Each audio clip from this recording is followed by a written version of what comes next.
भाई दोस्त हो जाए यार शांत, जगह नहीं है बैठने की, बैठ दो भाई। जगह की कमी नहीं है, दिल में बिठा ले अपने।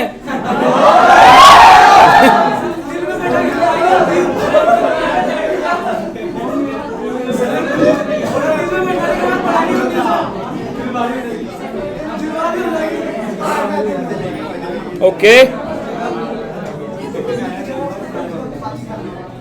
चलिए भाई स्टार्ट करते हैं। ऑलरेडी हम लोग 30 मिनट लेट हैं, 30 से 38 मिनट। ध्यान से बात को सुनिएगा। आज इस क्लास के अंदर हम लोग एनपीओ करेंगे। आपको कुछ इस प्रकार के नोट्स मिलेंगे कंप्लीटली। और जब हम कोई भी चैप्टर करेंगे यार, आप लोग चार्टर्ड अकाउंटेंट बनने वाले हैं, तो ऐसा डॉक्टर किसी काम का नहीं है जिसे ना ही इंजेक्शन लगाना आता हो और ना ही थर्मामीटर से बुखार चेक करना आता हो। तो हम कंप्लीटली प्रैक्टिकल देखेंगे, एक एक चीज मैं आपको समझाऊंगा और ये सारे नोट्स आपको मिल जाएंगे। इसमें बिल्कुल पूरी डिटेल है। सिमिलरली हम ये फाइनल अकाउंट्स करेंगे, सारे नोट्स आपको मिलेंगे। ऐसे ही अकाउंटिंग प्रोसेस के अंदर मेन चैप्टर आपका रेक्टिफिकेशन ऑफ एरर। और मैंने मेरे ख्याल से जो लोग मेरे से पढ़ते हैं उनके पास में लिस्ट ऑफ इंपॉर्टेंट क्वेश्चंस होगी। मैंने 79 क्वेश्चंस दे दिए हैं, वो स्टडी मैट के क्वेश्चंस हैं। पिछली बार 77 मार्क्स का उसमें से आया था, अब की बार भी मैं एक्सपेक्ट कर रहा हूं कि इतने मार्क्स का आएगा ही आएगा। जिसके पास नहीं है वो मेरे से कनेक्ट कर लेगा, हम क्लास के बाद में उस चीज को ले लेंगे। भाई अब आने वाले 3 घंटे 3.5 घंटे जो भी हो, हमें ऐसे पढ़ना है कि भाई कुछ लगे आप वैल्यू एडिशन करके जा रहे हैं। क्यों? क्योंकि ये जो कोर्स है ना, आप थोड़ा इस बात को समझिएगा। 100 बच्चा फाउंडेशन देता है, रिजल्ट आता है 30%, हद से हद मार के 35%, मतलब 35 पास हुआ, वो 35 इंटर में जाएगा। इंटर में जाने के बाद रिजल्ट हद से हद मार के 20%, तो 35 का 20% हुआ 7। फाइनल उस 7 का पहले तो वो बेचारा 3 साल अपनी घिसाएगा, सीधी सीधी बात है, घिसाना ही होता है, ठीक है। उसके बाद फाइनल का रिजल्ट आता है हद से हद मार के 10%, मतलब 0.7। कोर्स पैसे कम मांगता है बेटा, जवानी ज्यादा मांगता है, याद रखो। मेहनत जब तक आप नहीं करोगे इस कोर्स के अंदर तो सब बेकार है। आप जहां मर्जी से पढ़ लो, जो मर्जी कोचिंग ले लो, it is completely waste. Course completion doesn't matter here, the matter is multiple revision. आप पेपर में तब तक नहीं बैठ सकते जब तक आप 2 से 3 बार रिवाइज करके ना जाएं। रिवीजन कैसे करनी है उस चीज को भी क्लास में डिस्कस करेंगे। चलिए फाइनली सबसे पहले बात चालू करते हैं अपने एनपीओ की, ठीक है। आई होप आप सबको स्क्रीन दिख रही होगी। एनपीओ के अंदर हमें पढ़ना क्या क्या है? एनपीओ में हमें पढ़ना होता है why NPO accounting is important, fund based accounting, final accounts of NPO, subscription accounting, accounting for small value items and miscellaneous. ये सारी चीजें हमें पढ़नी है। अब आप बात समझिए कि भाई साहब जरूरी क्यों है एनपीओ? एनपीओ तो एक बात बताओ, आपने गली मोहल्ले के मंदिरों में देखा होगा, प्राचीन शिव मंदिर ब्रैकेट में डाल देते हैं रजी, रजिस्टर्ड। देखा है कि नहीं देखा? हमारे यहाँ पर इतने सारे मंदिर मस्जिद गुरुद्वारे हैं, सारे के सारे रजिस्टर्ड हैं।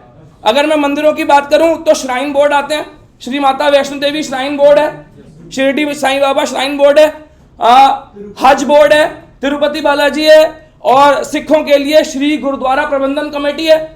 भाई साहब इतना पैसा है, इतना पैसा है। अब जहां पैसा आएगा वहां अकाउंटिंग आएगी कि नहीं आएगी? ध्यान से समझिए बात को। आप सबने कंपनीज लॉ पढ़ा होगा। कंपनीज लॉ के अंदर सेक्शन 135 रहता है कॉर्पोरेट सोशल रिस्पॉन्सिबिलिटी, CSR। इसका मतलब अगर मान लीजिए मेरी कंपनी है और मेरी कंपनी के पास में प्रॉफिट है, तो अब वो प्रॉफिट मुझे कॉर्पोरेट सोशल रिस्पॉन्सिबिलिटी में लगाना पड़ेगा। अब जब मुझे वो प्रॉफिट कॉर्पोरेट सोशल रिस्पॉन्सिबिलिटी में लगाना पड़ेगा, तो इसका मतलब क्या हुआ? मैं किसी एनजीओ को वो पैसा दूंगा। एनजीओ के पास पैसा जाएगा तो एनजीओ से खर्च करेगा कि नहीं?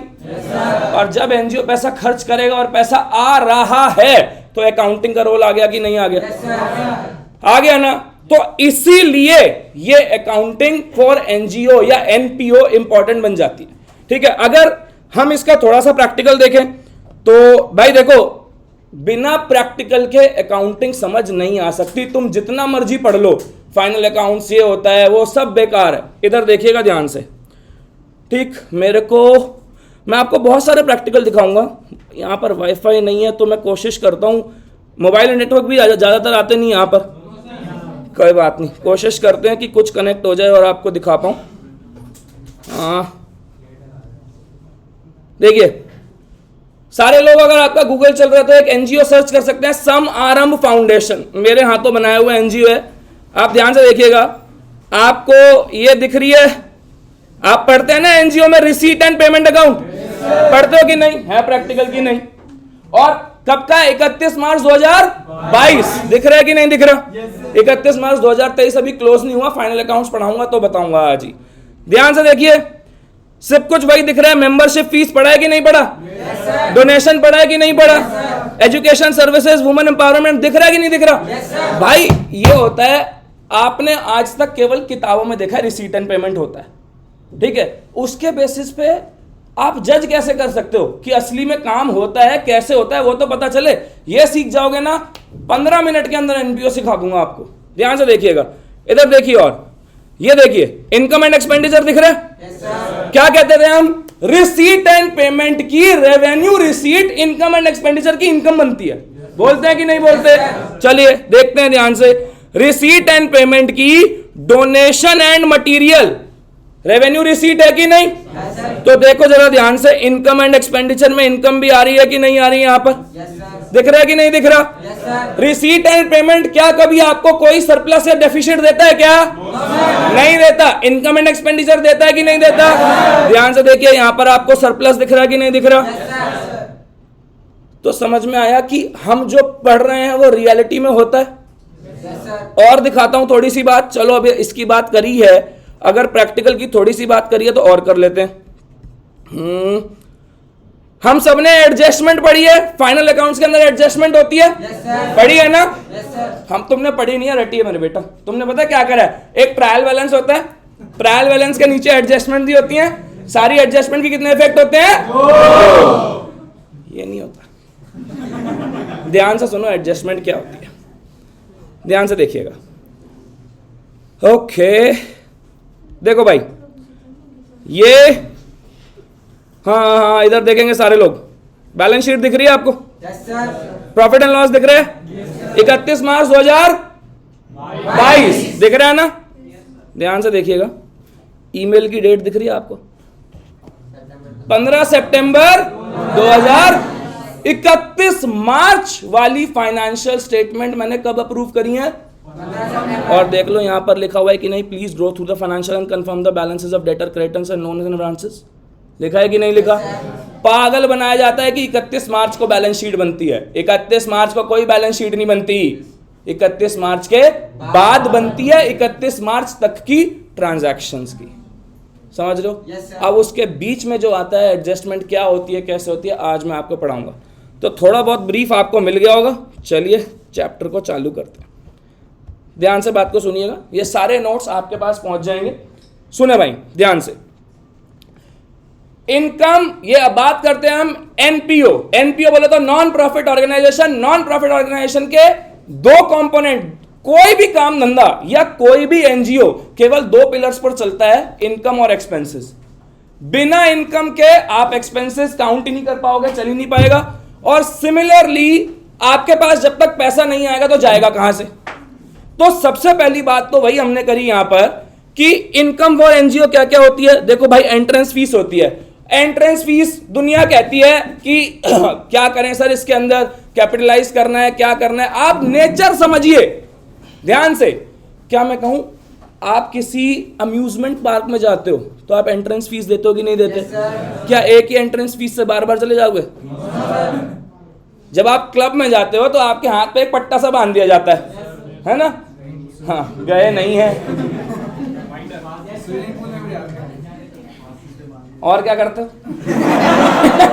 ठीक है, तो बेटा आप नॉर्मल किसी भी, मैं कहता हूं आप लाल किले गए घूमने तो आपको एंट्रेंस पर एक एंट्रेंस रिसीट देनी पड़ती है कि नहीं देनी पड़ती? तो क्या मैं कहूं वन टाइम है? वन टाइम ही तो है ना भाई। तो इस बात का तो लॉजिक ही कहीं नहीं आता ना कि एंट्रेंस फीस का क्या करना है। अभी इसके सारे ट्रीटमेंट को हम समझेंगे। तो एंट्रेंस फीस क्या मैं कहूं वन टाइम पेमेंट होती है टू अवेल द सर्विसेज, ठीक है जी। उसके बाद सब्सक्रिप्शन और मेंबरशिप फीस। भाई साहब दिमाग, आपने केवल ये पढ़ा है कि सब्सक्रिप्शन भी इनकम होती है, मेंबरशिप फीस भी इनकम होती है। ध्यान से बात को समझिए भाई, अगर सब्सक्रिप्शन और मेंबरशिप फीस दोनों इनकम होती है तो नेटफ्लिक्स का सब्सक्रिप्शन क्यों होता है और अमेजॉन प्राइम की मेंबरशिप क्यों होती है? बात समझ रहे हैं मेरी? नेटफ्लिक्स का सब्सक्रिप्शन है ना, नेटफ्लिक्स के मेंबर नहीं है आप, Amazon प्राइम का आपके पास मेंबरशिप है। नेटफ्लिक्स का सब्सक्रिप्शन में केवल और केवल आप क्या देख सकते हो? नेटफ्लिक्स के शोज। Amazon प्राइम में Amazon music, Amazon prime video, free day delivery, सब कुछ मिलता है कि नहीं मिलता? इसका मतलब है मेंबरशिप, आप क्लब के मेंबर बनते हैं, और क्लब के जब आप मेंबर बनते हैं तो आप क्लब के अंदर सारी सर्विसेज को अवेल कर सकते हैं कि नहीं? तो yes, there is a difference between a membership fee and subscription. Subscription is basically for only one service, membership fee is for multiple services, ठीक है? लेकिन दोनों रेवेन्यू नेचर के ही होते हैं। क्लियर हो गई बात? पक्का? कूल। तो इसके बाद आती है डोनेशन। तो सब्सक्रिप्शन और मेंबरशिप फीस तो क्लियर है। देखो भाई, इनकम फॉर एन एनजीओ की बात कर रहे हैं। इनकम के अंदर मेनली 4 कंपोनेंट होते हैं, या तो सब्सक्रिप्शन, या मेंबरशिप फीस, या एंट्रेंस फीस, और या फिर डोनेशन। डोनेशन का सबसे इंपॉर्टेंट फीचर ये होता है कि ऐसा नहीं है आप मंदिर में जा रहे हो और कह रहे हो लो भगवान 100 रुपए और कल 1000 बन जाने चाहिए, ऐसा तो नहीं होता ना। इसका मतलब क्या मैं कहूं, क्या होता है? No, sir. अगर ऐसा होता होगा ना तो हनुमान जी मारेंगे गधे से, इधर। हाँ, तो इसका मतलब क्या हुआ बेटा? इसका मतलब यही हुआ कि डोनेशन हमेशा वॉलंटरी नेचर की होती है, and there are no expectations in return. अब बात आती है 2 टाइप की donation, specific donation and general donation. ध्यान से बात को समझिएगा बेटा। जब आप किसी भी चीज के आगे स्पेसिफिक लगा दो, जैसे मैंने इससे कहा भाई क्या नाम आपका? नागेंद्र।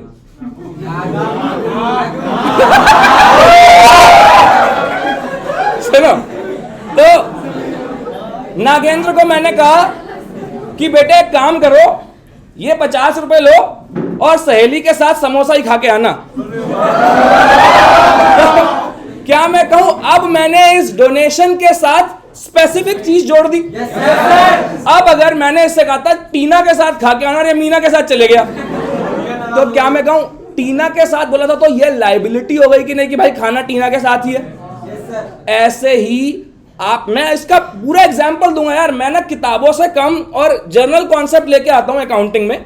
और मैं आपको बता दूं कि सीए फाउंडेशन जब पहली बार आया था, आपके प्रीवियस ईयर क्वेश्चंस आरटीपी जब पहला एडिशन आया वो है मई 2018, उसी में ऑल इंडिया रैंक 1 मेरी स्टूडेंट थी।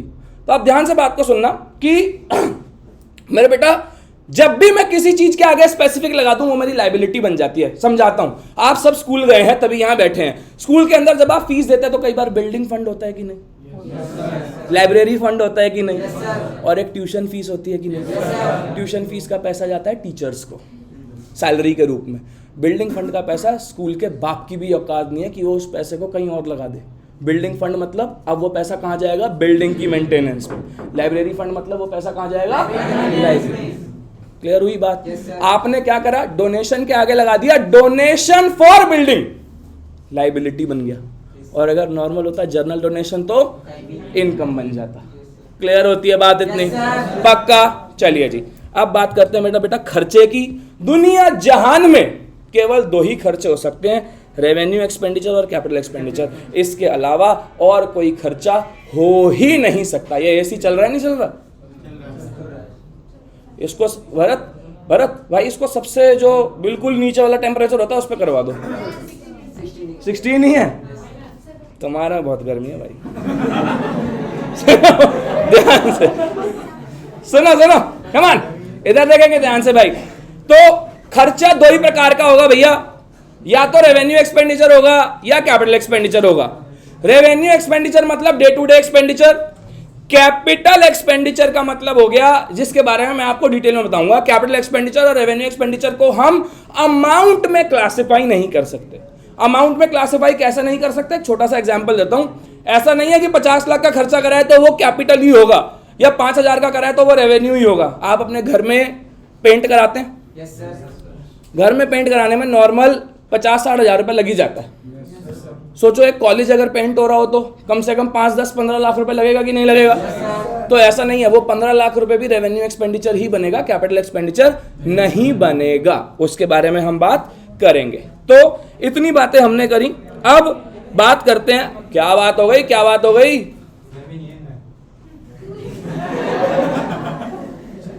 फुल मजे ले रहा है। सुनो, जब हम बात करते हैं, अब मेरे को दे दे यार, ला ला ला ला, वाह यार, फुल मजे काट रहे हैं आपने यहाँ, मैं पढ़ा रहा हूँ। सुनो ध्यान से, तो जब मैं बात करता हूँ फाइनेंशियल स्टेटमेंट्स ऑफ एनपीओ की, तो मेरे बेटा फाइनेंशियल, अच्छा केवल हम क्वेश्चंस ही यहाँ पे कॉन्सेप्ट ही नहीं करेंगे, मैं आपके लिए ना क्वेश्चंस भी लेके आया हूँ। ये देखिए यहाँ पर सारे के सारे क्वेश्चंस हैं, तो जैसे ही एनपीओ खत्म हो जाएगा तो एनपीओ के बाद हम एनपीओ के क्वेश्चंस करेंगे, ठीक है। तो ऐसे ही फाइनल अकाउंट्स खत्म हो जाएगा तो फाइनल अकाउंट्स के क्वेश्चंस करेंगे, जब तक टाइम अलाउ करे। अगर तुम लोग कहोगे कि हाँ जी और करा दो तो और करा देंगे, जब तुम कहोगे नहीं सर रोक दो तो टाटा बाय बाय, ठीक। सुनते रहिएगा बात को। Financial statements of NPO, receipt and payment account. भाई देखो 3 प्रकार के सवाल आएंगे आपके एग्जाम में, तीसरे प्रकार के अलावा चौथा सवाल नहीं आ सकता। क्या? पहला, रिसीट एंड पेमेंट गिवन होगा, इनकम एंड एक्सपेंडिचर बनाना होगा। दूसरा, इनकम एंड एक्सपेंडिचर गिवन होगा, रिसीट एंड पेमेंट बनाना होगा। तीसरा, ना इनकम एंड एक्सपेंडिचर गिवन होगा, ना रिसीट एंड पेमेंट गिवन होगा, 2 बैलेंस शीट गिवन होंगी, रिसीट एंड पेमेंट भी बनाना होगा और इनकम एंड एक्सपेंडिचर भी बनाना होगा। मैं बहुत सिंपल लॉजिक लेके आया हूं, ध्यान से बात को सुनिएगा। जो बच्चा मेरे से पढ़ता है उसमें एनपीओ में तो कोई दिक्कत नहीं है, गारंटी है मेरी। सुनिएगा मेरे बेटा, receipt and payment 2 he side है, डेबिट और क्रेडिट। डेबिट साइड में क्या लिखा है मैंने, यहां सब कुछ रिसीट है।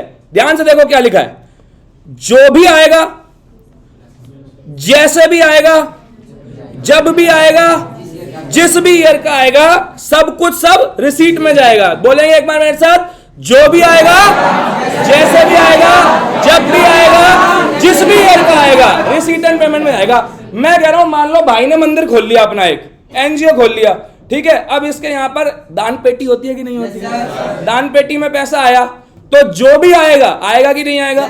इसने क्या करा, धीरे धीरे मंदिर के अंदर जो मूर्तियां लगी थी, मूर्तियों के ऊपर अच्छे अच्छे गहने लगे हुए थे, इसने बेच दिए और उससे भी पैसा कमाया, ठीक है।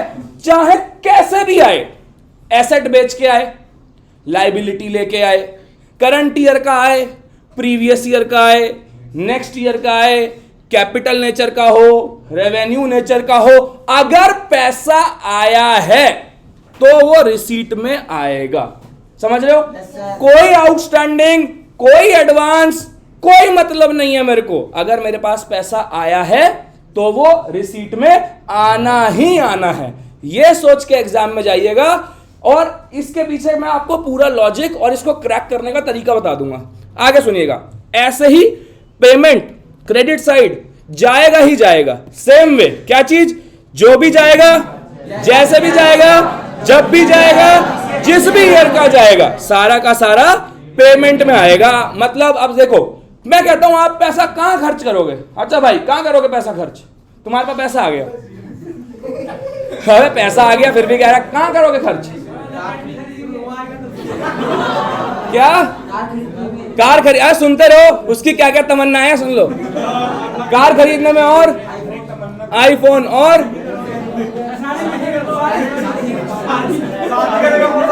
शादी। मैं कह रहा हूं चलो, कह रहा शादी कर लूंगा, कोई बात नहीं, ठीक है। और तुम क्या करोगे? नहीं करोगे? करेंगे।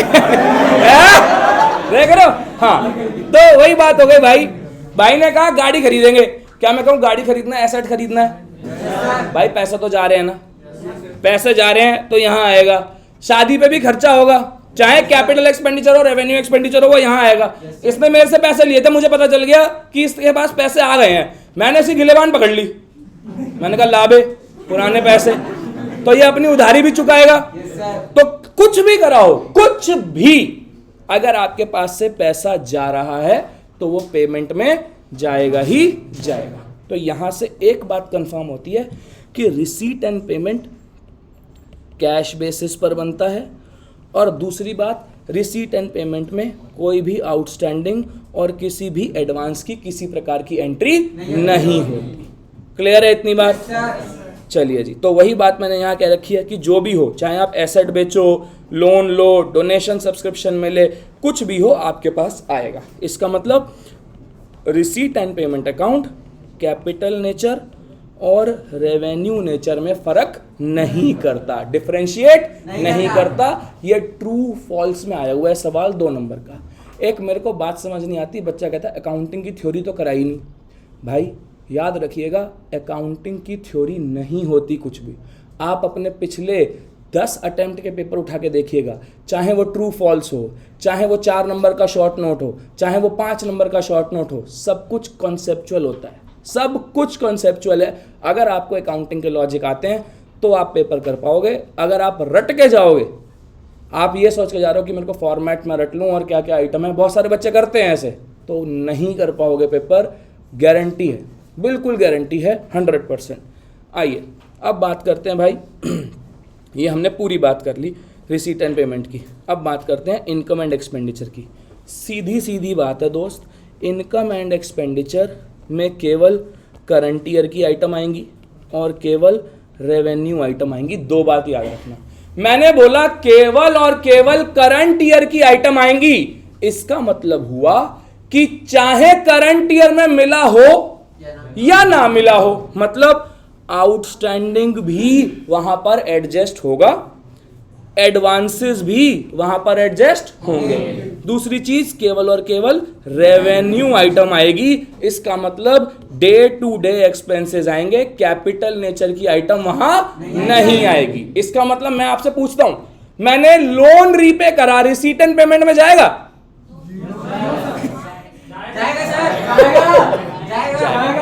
आप बात कर समझिए, this is called presence of mind. आप फाउंडेशन पास कर लेंगे, इंटर पास कर लेंगे, अगला स्टेप होगा आर्टिकलशिप करने का। Nobody is going to give you a paper कि भाई ला पेपर सॉल्व कर। Everyone will check your presence of mind की क्या है। मैंने पूछा कि loan repayment receipt and payment में जाएगा, यू आर नॉट कॉन्फिडेंट, तो किसी का यस आया, किसी का नो। दोबारा पूछू? Yes sir. पूछ लूं? Yes sir. ठीक है। Purchase of car income and expenditure में जाएगा?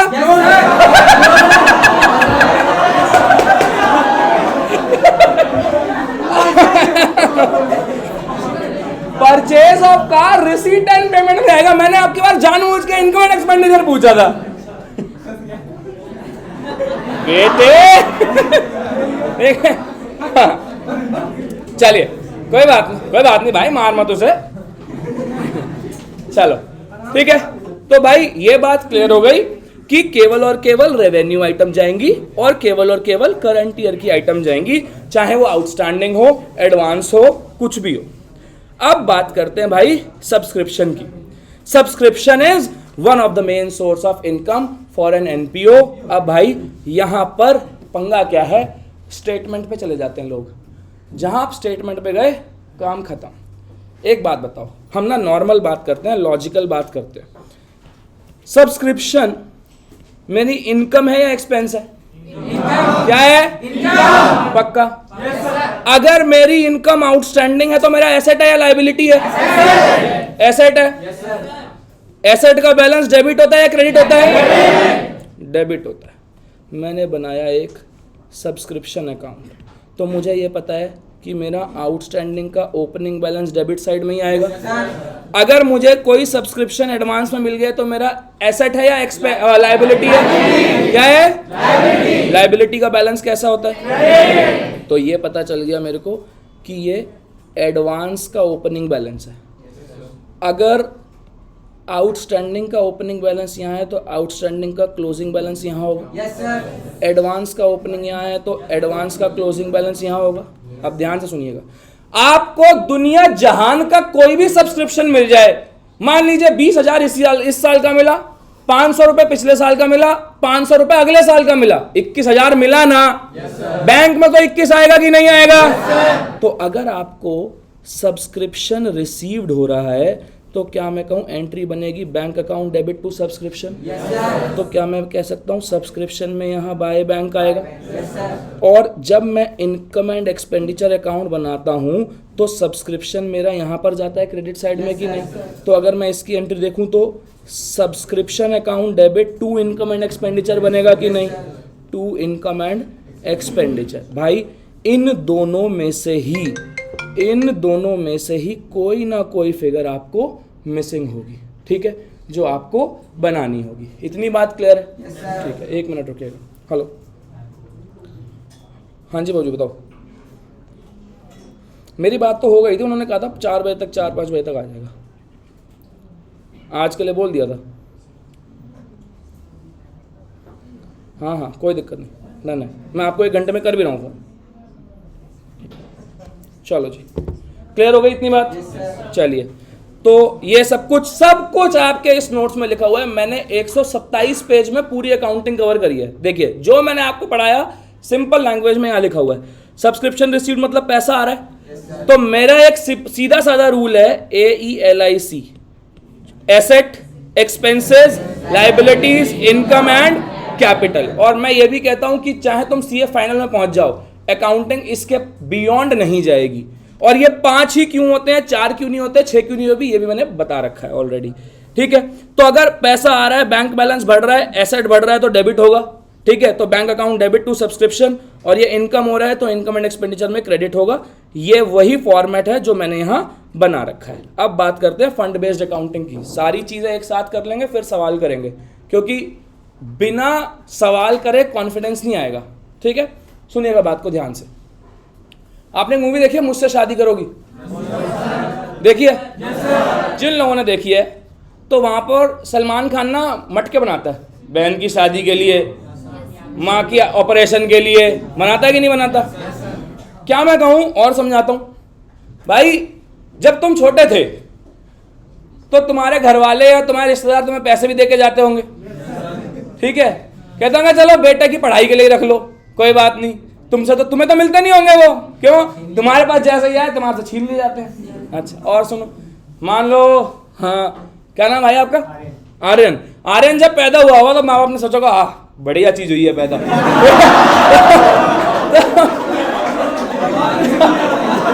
अरे भाई सुनो भाई, बुरा तो नहीं मान रहा ना, मानोगे तब भी कुछ नहीं कर पाओगे। तो सुनो, देखो भाई, सुनो ध्यान से। हर पेरेंट्स अपने, जब मान लो आर्यन पैदा हुआ तो आर्यन के पेरेंट्स ने भी सोचा होगा कि इसको अगर हम पढ़ाएंगे लिखाएंगे तो अभी से पैसा जोड़ना चालू कर दें। तो आर्यन के पेरेंट्स ने, आर्यन कितनी एज है आपकी अभी? 18। पिछले 16-17 साल तक पैसा जोड़ा। अब जब आर्यन के पढ़ने का टाइम आया है तो क्या मैं कहूं पैसा उसी में से इस्तेमाल होगा कि नहीं? Yes, sir. अब नए पैसे थोड़ी लेके आएंगे भाई, पहले बचाया है ना। That is simply what we called fund based accounting. Fund का मतलब क्या होता है? Amount accumulated for a specific purpose. बिना पर्पस का फंड हो ही नहीं सकता। Building fund, tournament fund, prize fund होता है कि नहीं होता? बिना पर्पस का फंड होता ही नहीं है। इसीलिए क्या बोला मैंने, किसी, यहां पर लिखा भी हुआ है, फ्यूचर के किसी ऑब्जेक्ट। देखो यार, सीधी सीधी बात है, मैं चलता हूं इंग्लिश में क्योंकि हमारी ना ही हिंदी है ना ही इंग्लिश है। तो और फिर कई बार मेरा क्रिटिसिज्म भी होता है कि आप प्योर इंग्लिश में क्यों नहीं लिखवाते। भाई एक बात बताओ, मेरे नोट्स मेरे समझने के लिए है ना। ICI में तो अपने को पूरा इंग्लिश ही लिखना है, बट अभी तो मेरे को समझना है ना। तो अब मैं आपको इंग्लिश में 4 भाषा लिखवाऊं, 4 लाइनें लिखवाऊं, सीधी सीधी बात ये नहीं है। फ्यूचर के किसी भी ऑब्जेक्टिव के लिए अमाउंट जोड़ना इस फंड, हर कोई समझ सकता है इसको, क्या दिक्कत है इसके अंदर? ठीक है, बहुत सिंपल भाई। भाई के पेरेंट्स ने 2 लाख रुपया या 4 लाख रुपया जोड़ा। ठीक है, अब मान लो कोई रिश्तेदार आया कि अच्छा चलो कोई बात नहीं, जब आर्यन बड़ा हो जाएगा तो उसके लिए 50,000 रुपया हमारी तरफ से रख लो। तो वो पैसे क्या पेरेंट्स खा जाएंगे या उसी फंड में जोड़ेंगे? फंड में जोड़ेंगे ना। तो क्या मैं कहूं अगर उसी फंड के लिए, मतलब उसी पर्पस के लिए कोई पैसा मिल रहा है तो फंड में जोड़ेगा? तो मैंने भी तो वही करा है भाई, opening balance plus income of such fund. अब जब आर्यन के CA कोर्स की फीस देने की बारी आएगी तो उसी फंड में से पैसा जाएगा कि नहीं जाएगा? Expenses of such fund, closing balance बच जाएगा कि नहीं? और ये क्लोजिंग बैलेंस आर्यन के पेरेंट्स की लायबिलिटी है कि नहीं? क्योंकि पैसा अभी आर्यन की पढ़ाई के लिए लगाना है, इसीलिए ये क्लोजिंग बैलेंस बैलेंस शीट की लायबिलिटी में जाएगा कि नहीं जाएगा? आती है बात माथे में? क्लियर है? ठीक है जी, आगे चलते हैं। Accounting for small value items, ध्यान से बात को समझिएगा, बड़ी जबरदस्त चीज है। एक बात बताइए, कितने लोग पब्लिक स्कूल या प्राइवेट स्कूल से पढ़े हैं? बहुत सारे पढ़े। नहीं, मैं नहीं पढ़ा भाई। ठीक है, ध्यान से बात को समझिएगा भाई। जो प्राइवेट स्कूल से पढ़े हैं ना, इनकी पता है डायरियां भी स्कूल की होती थी कि नहीं?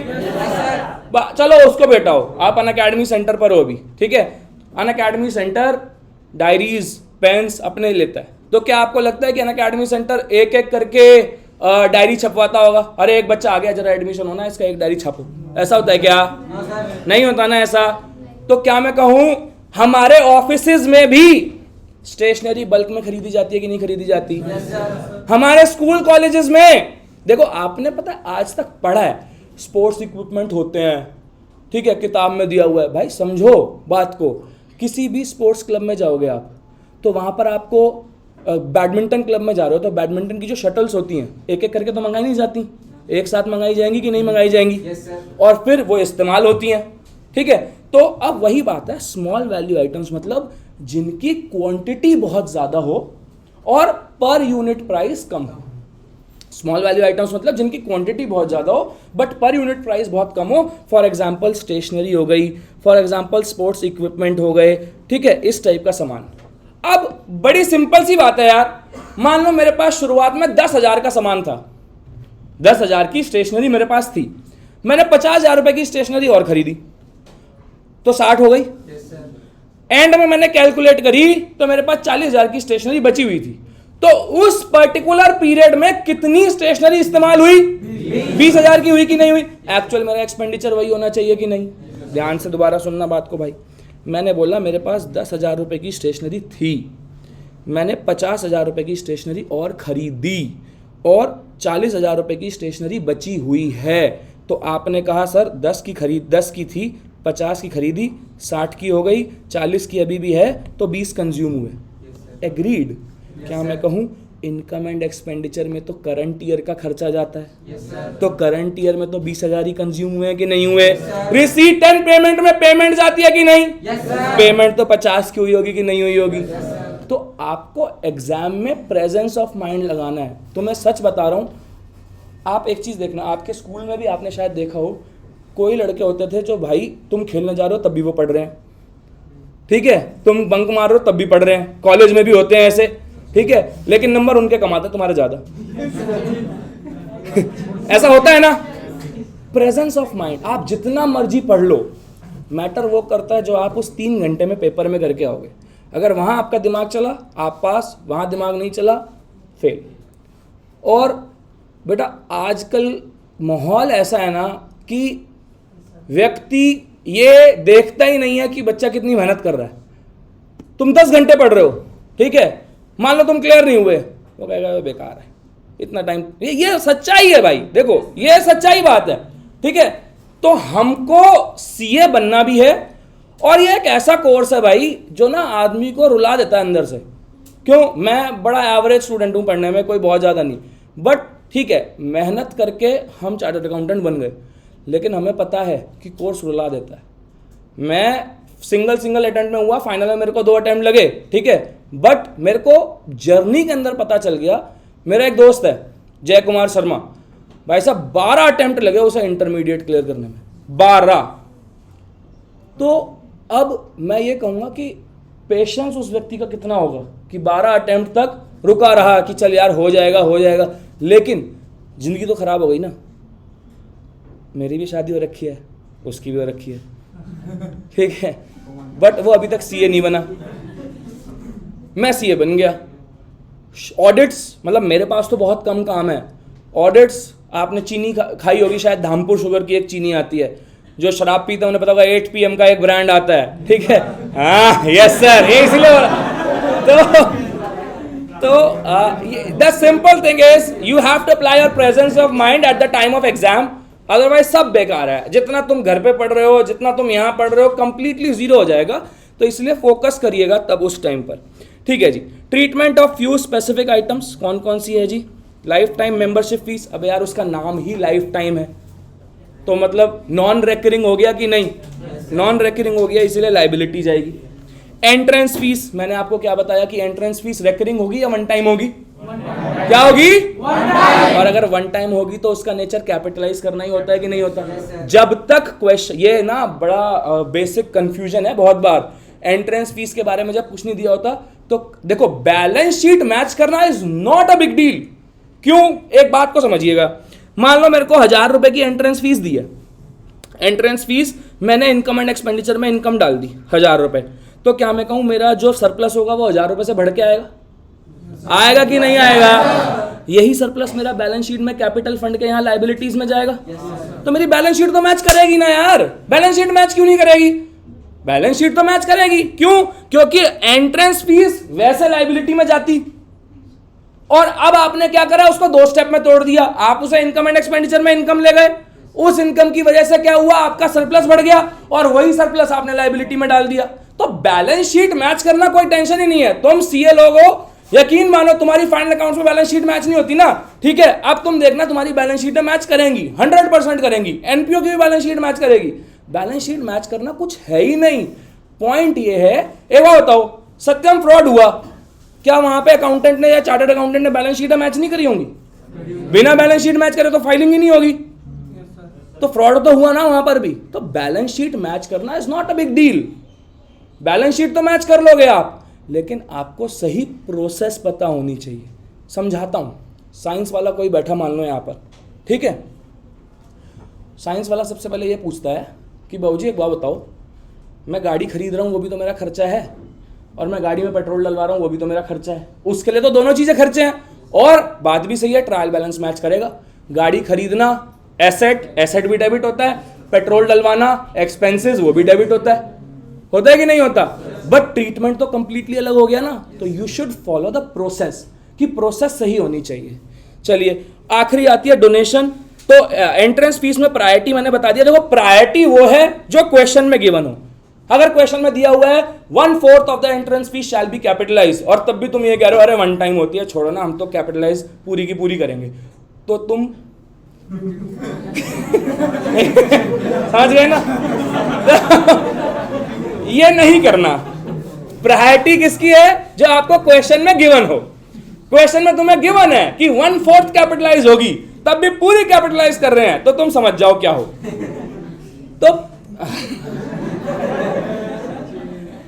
ठीक है, तो पहली प्रायोरिटी क्वेश्चन में गिवन है।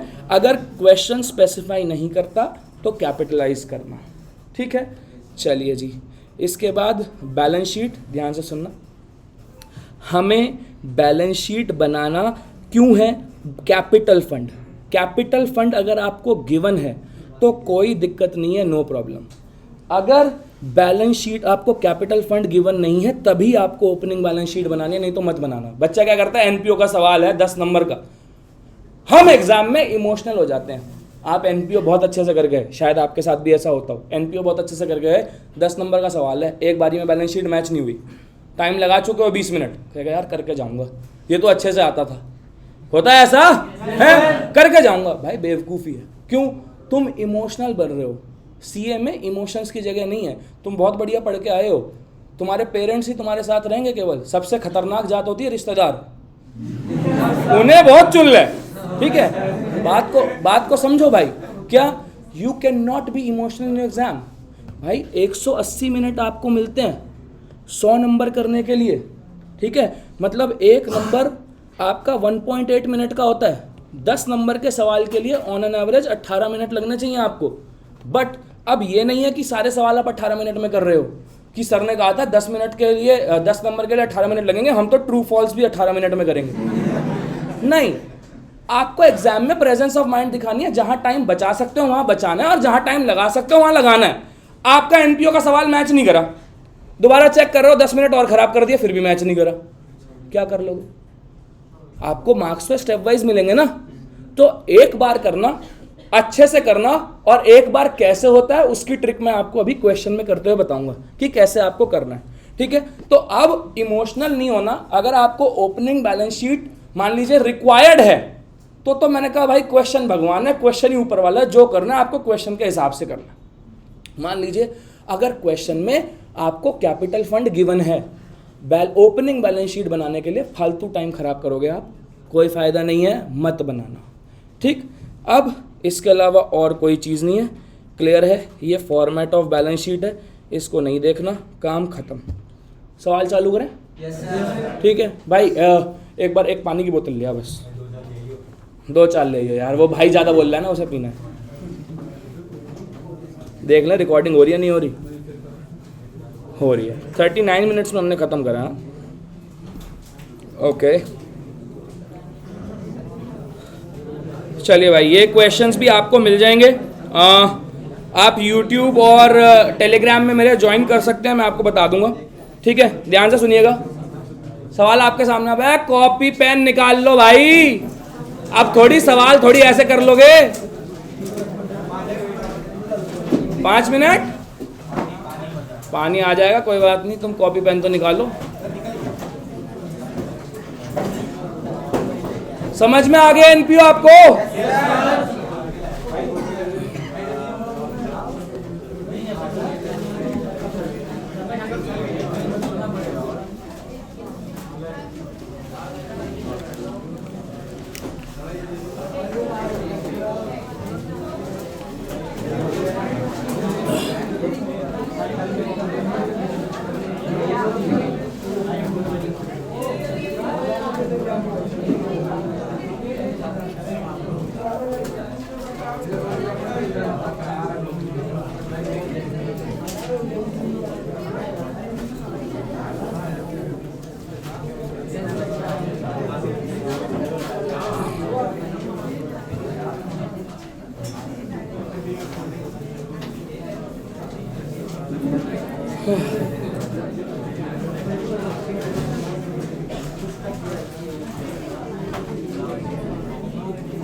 निकाल लिया भाई सबने?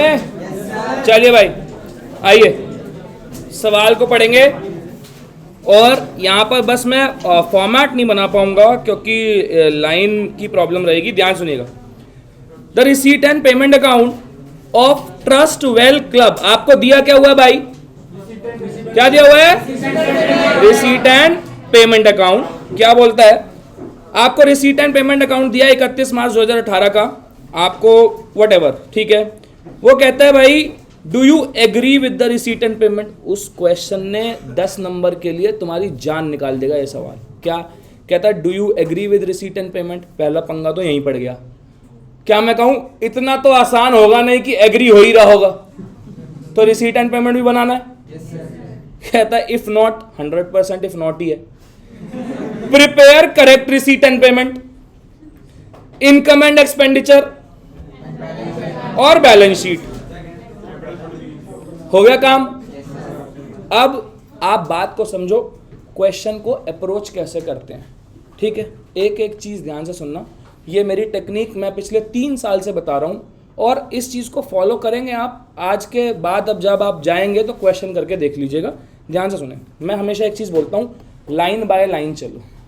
जो भी बच्चा अनअकैडमी से पढ़ता है, लाइन बाय लाइन चलिए। ध्यान से सुनिए, लाइन बाय लाइन मतलब क्या है। पहला, सबसे पहले आप ये देखो, मैंने अभी आपको क्या बताया, रिसीट एंड पेमेंट में केवल कैश बेसिस पर बनेगा कि नहीं? रिसीट एंड पेमेंट जब कैश बेसिस पर बनेगा तो क्या उसके अंदर ये आउटस्टैंडिंग और एडवांस की एडजस्टमेंट होगी क्या? होगी क्या? क्या ये लॉस लूस आएगा क्या उसमें? क्या मैं कहूं गलत है ना? ये बात तो कंफर्म हो गई कि गलत है। अब हमें क्या बनाना है? करेक्ट। चालू करें? आइए साहब स्टार्ट करते हैं, साथ साथ करेंगे मेरे। ट्रस्ट वेल क्लब, ट्रस्ट भाई, जहां पर डाउट हो रोक देना, ठीक है। Trust well club, receipts and payment account for the year ending 31 मार्च 2018। ये मेरा डेबिट हो गया, ये मेरा क्रेडिट हो गया, ये मेरे रिसीट हो गई, ये मेरी पेमेंट हो गई और अमाउंट हो गया।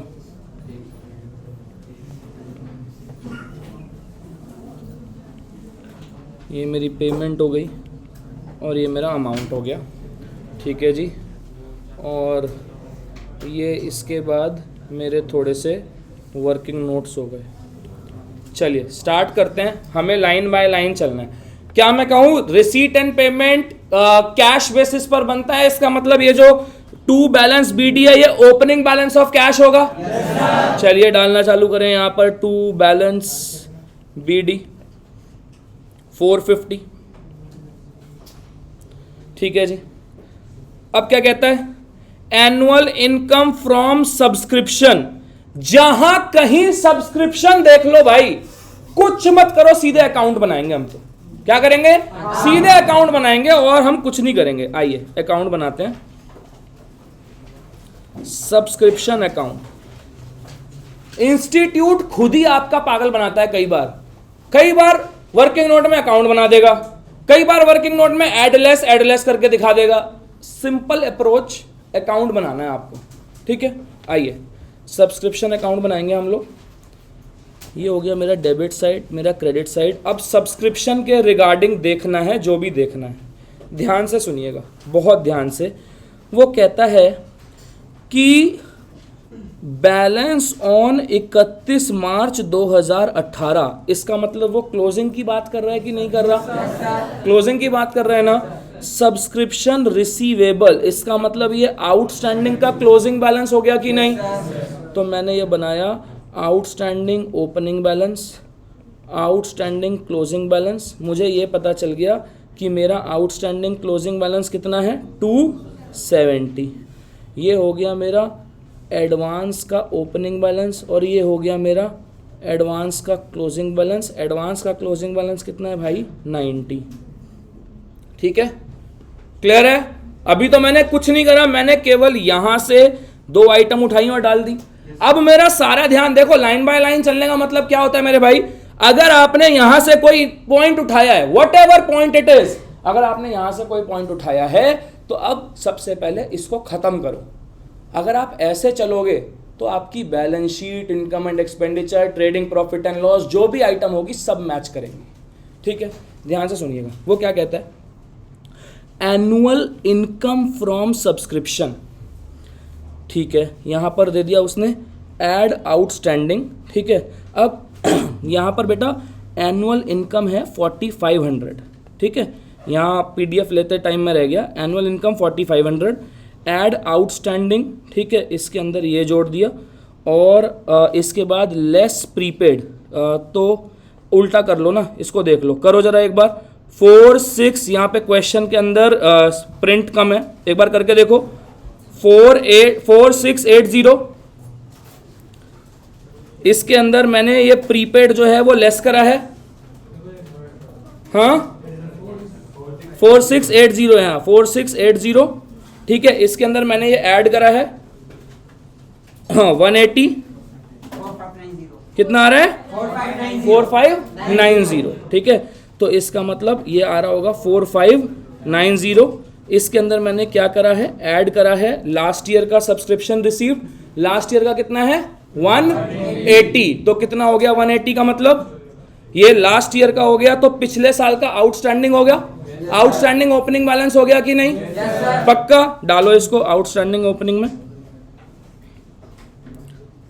180। आगे बताओ आगे क्या है? उसके बाद लास्ट ईयर का एडवांस कितना है? 90। तो क्या मैं कहूं लास्ट ईयर का एडवांस है, मतलब ये होगा यहां पर। ठीक है, एडवांस का ओपनिंग होगा। अब आगे क्या बोलता है? Annual income from subscription. भाई एनुअल इनकम मतलब करंट ईयर की इनकम हुई कि नहीं हुई? एनुअल इनकम मतलब करंट ईयर की हुई, मतलब इनकम एंड एक्सपेंडिचर में 4500 जाना चाहिए था। ठीक है, ये जितना 4590 जाना चाहिए था उसके अंदर। ठीक है, डालो subscription account debit to income and expenditure 4590। बताओ बाय बैंक में कितना आएगा? करो, कितना आ रहा बेटा? क्योंकि मेरे पास कैलकुलेटर नहीं है, you have to do calculations. कितना? पक्का? सबका 4500 है। तो क्या मैं कहूं, अब एक बात बताओ, जब तक आप ये वर्किंग नोट नहीं बनाते क्या आपको पेपर में नंबर मिल जाते? किसी बच्चे ने नकल मार के किसी से पूछ लिया, हाँ भाई इनकम रिसीट एंड पेमेंट का कितना आ रहा है सब्सक्रिप्शन? उसने कहा 4500 आ रहा है, लिख दे। लिख दिया, पेपर में सोच के आ रहा नंबर तो मिल ही जाएंगे। बिना इस वर्किंग के मिल जाएंगे क्या? हाँ नहीं मिलेंगे भाई। ठीक, तो कितना आ गया? 4500 डालिए। तो क्या मैं कहूँ मेरा टू सब्सक्रिप्शन में 4500 आएगा और मैं यहाँ लिख दूंगा वर्किंग नोट। जवाब दें भैया। आगे चलते हैं। क्या बात हो गई, मेरे से पूछ ले यार, पूछ भाई, कोई दिक्कत, सोच ले। आगे देखें भाई, तो इसका मतलब सब्सक्रिप्शन के रिगार्डिंग यहां किसी प्रकार की और कोई चीज नहीं है, कोई और चीज नहीं है यहां पर सब्सक्रिप्शन के रिगार्डिंग। आगे चलते हैं। वो कहता है टू अदर फीस कितनी है, 1800। कोई भी एडजस्टमेंट दी है क्या अदर फीस के बारे में, चेक करिए, कोई एडजस्टमेंट है क्या, नहीं। तो यहां पे डालें फिर टू अदर फीस 1800 लिखें भाई, लिख लिया। चलो आगे चलते हैं। इसके बाद क्या है, Shivek Chauhan agro crystal donation for, वो क्या है, कौन कह रहा नहीं आएगा,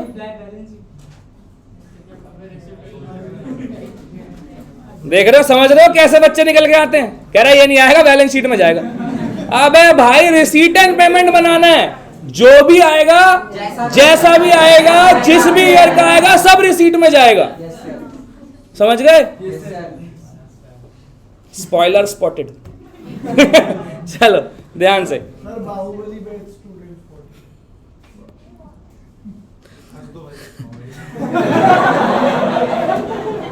कितनी है बेटा, 900 टू डोनेशन फॉर बिल्डिंग 90,000 शायद, हाँ सॉरी 90,000। दोस्त लॉजिक कर रहे हैं और कुछ नहीं है एनपीओ के अंदर, ठीक है। और ये सवाल एग्जाम में आने के पूरे चांसेस हैं इस टाइप के क्वेश्चन के। क्यों, क्योंकि एग्जामिनर हमेशा आपसे मैक्सिमम वैल्यू निकलवाना चाहेगा। उसने आपको सब कुछ दे दिया, receipt and payment, income and expand, मतलब सबका सारा दिमाग आप ही को लगाना है ना अपना। आइए यहां तक तो बात समझ में आ गई। तो क्या मैं कहूं, अपनी ये वाली साइड तो खत्म हो गई, ठीक है। लाइन बाय लाइन चलोगे, किसी के पिताजी नहीं ला सकते तुम्हारे को, सुनते रहना। अब यहां आते हैं, एक्सपेंसेस फॉर पेमेंट, यहां पर कुछ मिसिंग है, ये मेरे से स्क्रीनशॉट लेते टाइम हुआ है, इसको देखेंगे अभी। Loss on sale of furniture, ध्यान से भाई, loss on sale of furniture 180 का लॉस है, 450 की कॉस्ट थी, कितने का बेचा होगा, 450 की कॉस्ट थी, 180 का लॉस है, तो क्या मैं कहूं 270 रुपए का बिका होगा। समझ रहे हो कि नहीं, 270 का बिका है तो रिसीट में आएगा कि नहीं आएगा, एसेट बेचा है तब भी रिसीट में आएगा। समझ रहे हो बात को, डालो भाई फिर यहां पर, करो खत्म।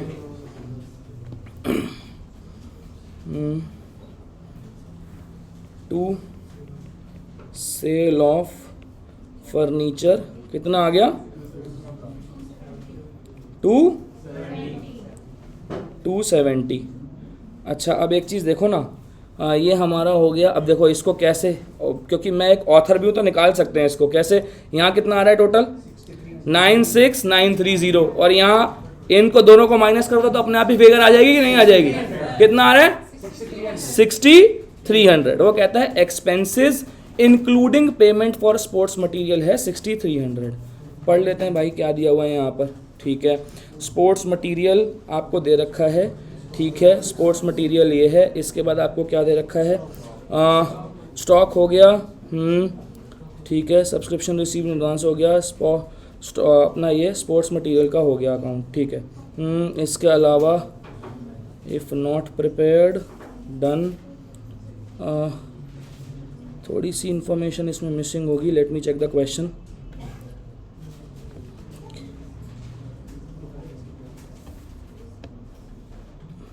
अरे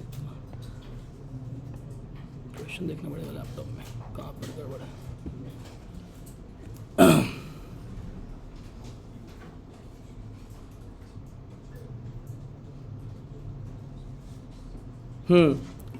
ये है 6300 और यहाँ पर ये लिखा हुआ है including payment for sports material 2700, ठीक है। लिख लेना इसको, लिख लो। अच्छा मतलब आपके पास से आएगा including payment for sports material 2700। तो मैं एक बात कहता हूँ ना भाई, चाहे मैंने स्पोर्ट्स मटेरियल के लिए पेमेंट करी हो, चाहे मैंने बिल्डिंग के लिए करी हो, चाहे मैंने एक्सपेंसेस के लिए करी हो, किसी भी टाइप की पेमेंट है तो वो पेमेंट में जाएगी कि नहीं जाएगी, जाएगी ना पक्का, ठीक है। तो डालो इसको भी पेमेंट में, बाय इसको हम दो पार्ट में क्लासिफाई तो कर सकते हैं ना। अगर 6300 की टोटल पेमेंट है और उसमें से स्पोर्ट्स मटेरियल 2700 है तो एक्सपेंसेस और स्पोर्ट्स मटेरियल की दो कैटेगरी बन जाएंगी कि नहीं? एक डाल दो बाय एक्सपेंसेस और एक डाल दो by sports material. Sports material तो मेरे को पता चल गया 2700 है, दूसरा आप डाल दो कितना आएगा, कितना आ रहा है बेटा 3600। ठीक है, इसके अलावा चेक करो, इसके अलावा और कुछ बचता है क्या? और देखो इसके अलावा और कुछ आ रहा है? हाँ, फर्नीचर में क्या है? फर्नीचर तो ये है बेटा, फर्नीचर की एडजस्टमेंट क्यों आएगी? हमें तो रिसीट एंड पेमेंट देखनी है ना। यहाँ पर ना ही कोई रिसीट है ना ही कोई पेमेंट है फर्नीचर के रिगार्डिंग, तो मेरी रिसीट साइड का टोटल मारो भाई, कैलकुलेटर इस्तेमाल करें जल्दी।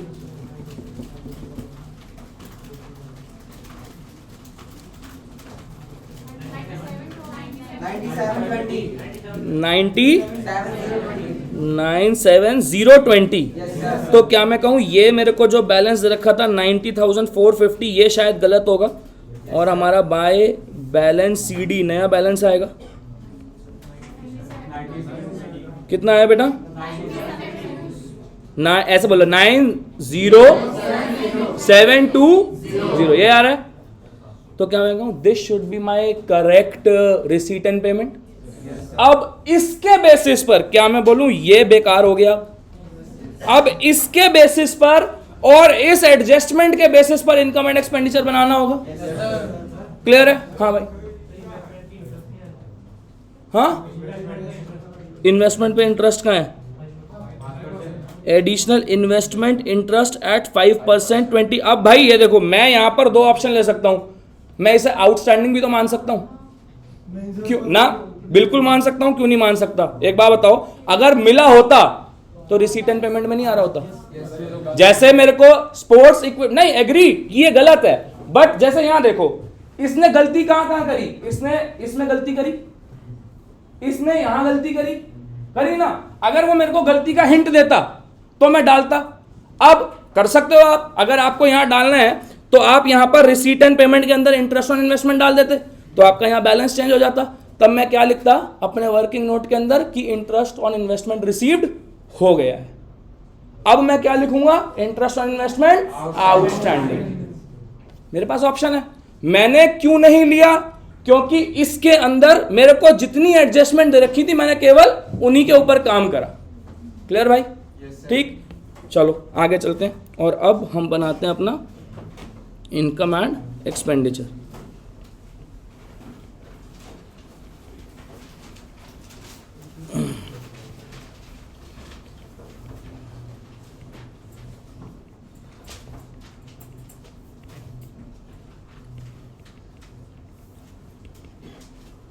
ठीक है जी, तो अब अपने को तो यही वाली आइटम उठानी है सारी की सारी।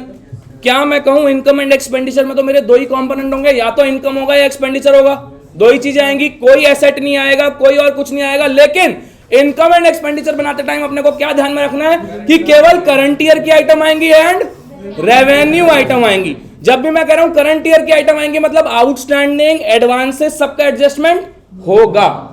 ठीक है, चलिए स्टार्ट करते हैं। सबसे पहले क्या मैं बोलूं कि इनकम साइड को पकड़ लेते हैं, और जब मैं इनकम साइड को पकड़ता हूं तो सबसे पहले मेरा सब्सक्रिप्शन आ रहा है कि नहीं आ रहा? क्योंकि ये तो आएगा नहीं भाई, ओपनिंग बैलेंस ऑफ कैश तो आएगा नहीं ना। डालिए फिर सब्सक्रिप्शन, और सब्सक्रिप्शन का मैंने वर्किंग नोट बनाया था तो इनकम एंड एक्सपेंडिचर में कितना आ रहा था? 4590। डालो भाई, बाय सब्सक्रिप्शन वर्किंग नोट 4590। अब आप देख रहे हो मैं यहाँ क्या लिख रहा था? 4950। This is what we called error of commission. होती है कि नहीं? ये केवल आपसे नहीं हमसे भी होती है और रियल लाइफ में भी होती है। 4567 को 4657 लिख देते हैं हम। चलिए कितना था बेटा? 45। चलो लाइन बाय लाइन पकड़ के चलो, इसे डन कर दिया। अगला क्या है? Other fees. डालो भाई, बाय अदर फीस कितनी है? 1800। आगे चेक करो भाई, डोनेशन फॉर बिल्डिंग, नाम क्या है, क्या लगे, स्पेसिफिक। आपके अभी शॉर्ट नोट्स में था कि नहीं? स्पेसिफिक हो जाए तो कहां डालना है? बैलेंस शीट में। तो क्या यहां आएगा? क्या नहीं आएगा? चलो जी, तो ये यहां नहीं आएगा। ध्यान से, मैंने सेल ऑफ फर्नीचर करा है कितने का? 200। तो इसका लॉस आएगा कि नहीं आएगा? कितना है? 180 का। डालो भाई।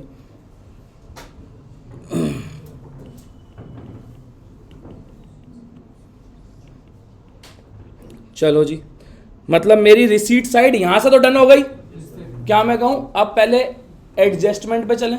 जो भाई का एक पॉइंट था, क्या? इंटरेस्ट ऑन इन्वेस्टमेंट का। आइए भाई देखते हैं ध्यान से।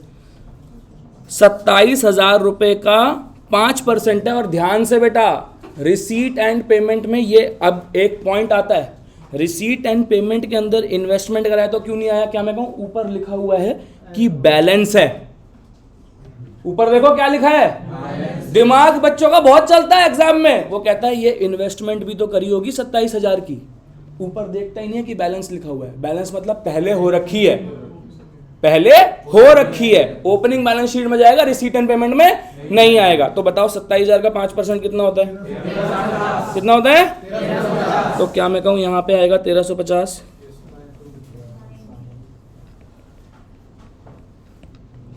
1350। आगे चलें। ओके, इनकम साइड और देखो, और कुछ दिख रहा है क्या? जल्दी, इनकम साइड। मेरे को तो नहीं लग रहा कि कुछ और दिख रहा है। डन कर दिया। एक्सपेंसेस पे चलते हैं। क्या मैं कहूँ, एक्सपेंसेस में पहले एक्सपेंसेस आता है, ये कितने का था? 3600 था। कितना था? 3600 था ना? 3600, एक जीरो कम है, 3600। चेक करो कोई एडजस्टमेंट है क्या? लाइन बाय लाइन चलोगे कभी गलत नहीं होगा सवाल। चेक करो कोई एडजस्टमेंट है क्या एक्सपेंसेस की? कोई आउटस्टैंडिंग वगैरह कुछ? कोई नहीं है ना? लगाओ फिर। To expenses 3600। आखिरी और क्या करा है हमने? Sports material 2700। स्पोर्ट्स मटेरियल की पेमेंट करी है। स्टेशनरी वाला एग्जाम्पल, मेरे पास शुरुआत में कितना था, मैंने कितने की पेमेंट करी, कितना बैलेंस बचा, तो उससे कंज्यूम। ये देखो, अभी हम इस बारे में जब बात कर रहे थे तो मैंने आपको बताया था ना यहाँ पर कि भाई अगर 10 रुपए की है, 50 की पेमेंट करी, तो जितनी पेमेंट करी होगी वो रिसीट एंड पेमेंट में गया होगा। चलो भाई देख लेते हैं एक बार। कहाँ गया? हाँ, ये आ गया। आइए भाई, तो हमने कितने की पेमेंट करी थी दोस्त? 2700 की। मैं लिखता हूँ to sports material consume. Opening balance कितना है मेरे बच्चा? कहाँ गया?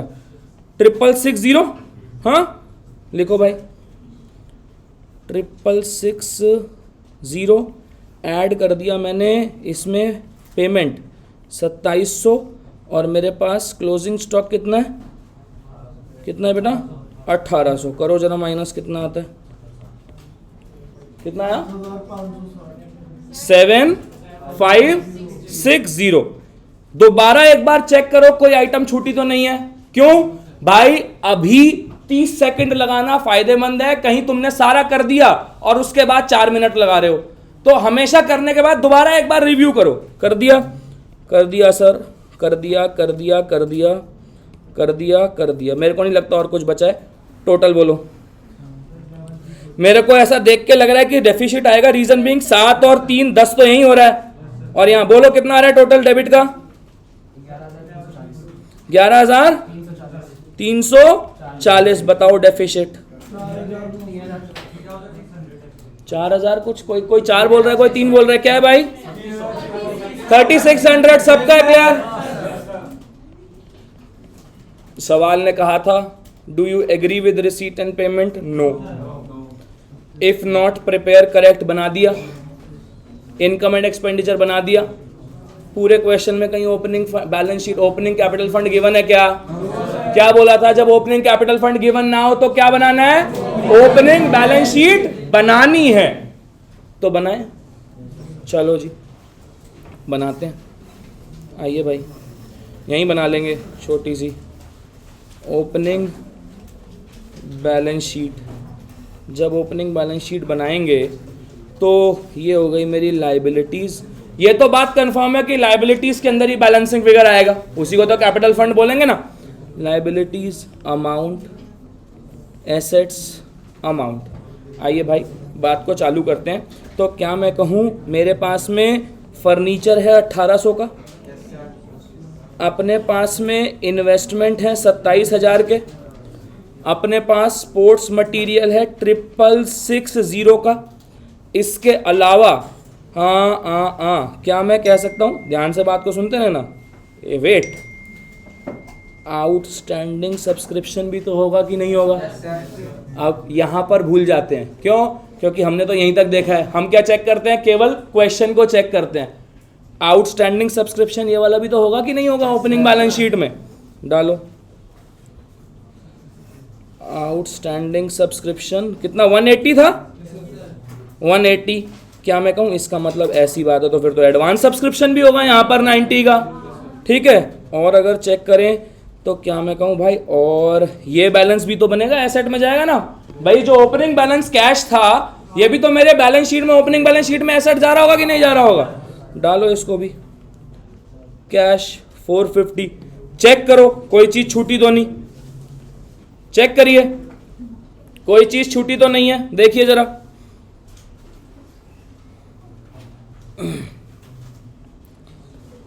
मेरे हिसाब से डन, ये डन हो गया, ये डन हो गया, ये डन, ये तो क्लोजिंग में जाएगा। टोटल करें, सीधे कैपिटल फंड निकालें भाई, टोटल करने की जगह नहीं है मेरे पास।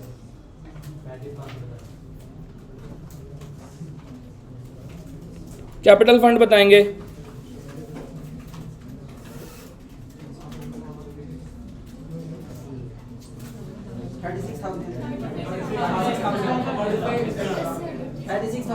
थर्टी 550 तो कोई कह रहा था अभी 36 है भाई। कैलकुलेटर नहीं है मेरे पास। 36,000 है भाई, 36,000। क्या मैं कहूँ भाई मेरी ओपनिंग, ध्यान से, इसने क्वेश्चन में तो नहीं बोला था ना ओपनिंग बैलेंस शीट बनाने के लिए, तो क्या मैं कहूँ ये भी मेरे वर्किंग नोट का पार्ट बनेगी। बच्चा इसको भी मेन सोल्यूशन में कराता है, प्रेजेंस ऑफ माइंड गायब हो जाता है। और आपकी गलती नहीं है, एक्चुअली वो 3 घंटे का प्रेशर इतना ज़्यादा होता है ना कि हमें पता ही नहीं होता कि वर्किंग नोट कब बनाना है, मेन सॉल्यूशन कब करना है, ठीक है। तो क्लियर है बात? क्या मैं कहूँ अब तो फाइनल स्टेप रह गया भाई, क्या बैलेंस शीट बनानी है, बैलेंस शीट बनानी है ना भाई। चले, कोई डाउट यहां तक तो बता दो। क्या लिखा है भाई? देखो कुछ चीजें ऐसी होती हैं जो माँ बाप को बच्चों की सुधार लेनी चाहिए। मेरे माँ बाप ने राइटिंग नहीं सुधारी तो मेरी ऐसी है, तो ये नोट्स में आपको मिल जाएंगे, तब देख लेना यार, ठीक है। चलिए फाइनली हम लोग चलते हैं बैलेंस शीट पर, और वो है मेरी बैलेंस शीट एज एट, अबे भाई क्यों पीपी कर रहे हो इतना, लाइबिलिटीज अमाउंट, एसेट्स अमाउंट। अब आपको कैपिटल फंड पता, आप देखो भाई दोनों में से किसी भी साइड से आप स्टार्ट कर सकते हो, आप दोनों में से किसी भी साइड से स्टार्ट कर सकते हो। आप लायबिलिटी से भी स्टार्ट कर सकते हो, एसेट से भी स्टार्ट कर सकते हो। कहीं से बोलो कहां से करना है? लायबिलिटी से करना है। जोड़ो भाई, ये हो गया मेरा कैपिटल। कितनी निकाली थी हमने? 36,000। 36,000 में से क्या मैं कहूं फिर ये कितने का डेफिसिट था? 3600 का। लेस करो, कितना बच गया बेटा? 32,400। चेक करो और क्या लायबिलिटी आ सकती है आपकी। क्या मैं कहूं एडवांस सब्सक्रिप्शन, ठीक है, कितना है? 90। Advance subscription 90। और चेक करो और कुछ रह गया क्या? हाँ, बिल्डिंग की डोनेशन 90,000 ना ना ना, और कुछ नहीं बचा। डन है। बोलो भाई टोटल 90 और 32, 1 22 490, 1 22 490। आइए एसेट्स पर चलते हैं। क्या मैं कहूं एसेट्स के अंदर अब अगर मैं चलूं तो सबसे पहले तो मेरे पास ये क्लोजिंग बैलेंस ही हो गया। उससे पहले फर्नीचर जोड़ देते हैं। चलो फर्नीचर डाल दें यहाँ पे। पूरा बिक गया ध्यान भाई, फर्नीचर पूरा कहाँ बिका है? ओपनिंग बैलेंस तो 1800 का था ना, गलती का पॉइंट क्या देखा? फर्नीचर पूरा बिक गया। देखो कितने का फर्नीचर था, कितने का बेचा आपने? 270 का नहीं बेचा। कितने की कॉस्ट का बेचा? 450। तो बाकी तो बचा होगा ना, तो लगाओ कितना आता है, कितना आ रहा है? तो मैं यहाँ पर लिख दूं 1800 माइनस 450, कितना आया? 1350।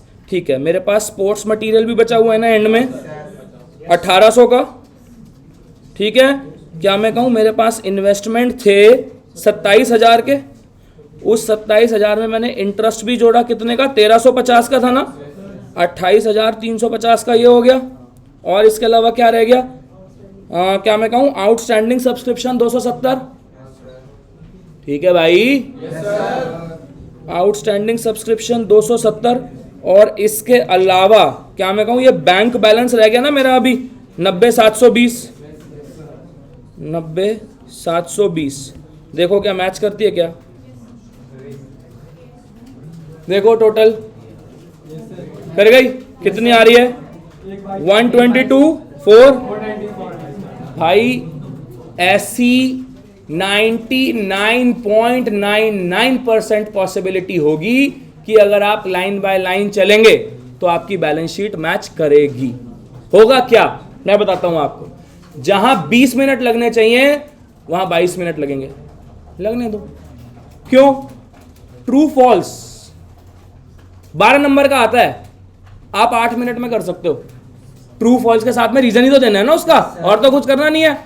ट्रू फॉल्स में, बीआरएस में, डेप्रीसिएशन में टाइम बचाएंगे आप। फाइनल अकाउंट्स में, पार्टनरशिप में, एनपीओ में टाइम लगाएंगे। समझ रहे हैं बात को? ये पेपर करने की सीधी सीधी ट्रिक है। जहां टाइम बचा सकते हो वहां बचाओ, जितना ज्यादा बचा सकते हो बचाओ। और जहां आपको पता है कि बैलेंस शीट मैच हो गई तो आंसर सही है, वहां आप टाइम लगा लो, थोड़ा रिव्यू कर लो उसको कि गलत तो नहीं करा। क्यों? अभी 30 सेकंड देने में फायदा है, ये नहीं है कि आप 4 मिनट बाद उसके बाद उससे होगा क्या? मैं बताता हूं। आपने पेपर पूरा कर दिया, एनपीओ का सवाल कर दिया, मैच ही नहीं हुआ, फिर दोबारा देखोगे ना भाई मूड खराब हो जाएगा, डीमोटिवेशन हो जाएगी, और उसकी वजह से आगे का सवाल भी गलत होगा। तो उससे बढ़िया पहले ही रिव्यू कर लो। क्यों अब मैं ये सारी बातें क्यों बोल रहा हूँ? भाई आप फाउंडेशन में हो, मैं पास हो गया, मैं फाइनल भी पास हूँ। तो पॉइंट क्या आता है बच्चों? पॉइंट यही आता है जिस सिचुएशन से आप निकले हो, मैं उस सिचुएशन के अंदर रह चुका हूँ, तो मुझे पता है कहाँ कहाँ प्रॉब्लम आती है। तो मैं उन्हीं प्रॉब्लम्स को आपको बता रहा हूँ, क्योंकि ये चीज़ें हमने भी फेस करी हैं।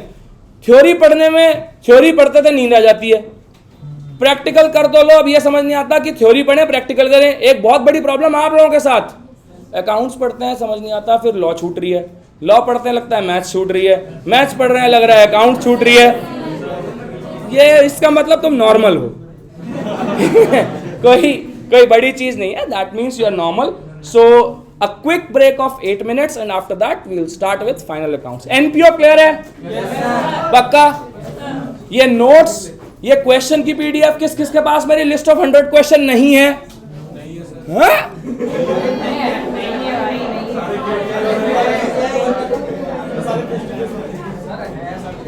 किस किस के पास है? मैं दे दूंगा। सारे लोग बाहर जाएंगे भाई, थोड़ी देर खाली करो। चलो